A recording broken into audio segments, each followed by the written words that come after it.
So guys, আসসালামু আলাইকুম রহমতুল্লাহি ওয়া বারাকাতুহু। আজকে আপনাদেরকে আমি দেখাবো কিভাবে এডিএনএস আইডি এক মোবাইল থেকে অন্য মোবাইলে দেওয়া যায়। ফার্স্ট অফ অল আমরা গেমে ঢুকে দেবো।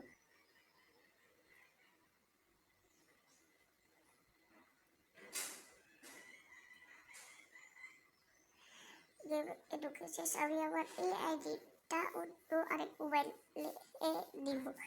তাই আমরা first of all setting option এটা করবো। সেটিং অপশন পর আমরা অ্যাডভান্স অপশন একটা আছে, আমরা অ্যাডভান্সে ক্লিক করে ম্যানেজ ডিভাইস অপশনটা ক্লিক করলে একটা আপনার সেটের নাম দেখাবে।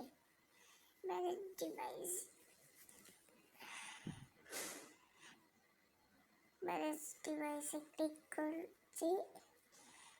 এখন একটা সেটের ক্রিয়েট কোড অপশনটা ট্যাপ করলে আপনি একটা কোড কপি টু কপি করে দিলে তারপর আপনার অন্য মোবাইলে গিয়ে সেম প্রসেসে এখানে আসে লিঙ্ক প্রোফাইল টিপ দিয়ে ওই কপি এটা এখানে দিলেই আপনাদের আইডি চলে আসবে।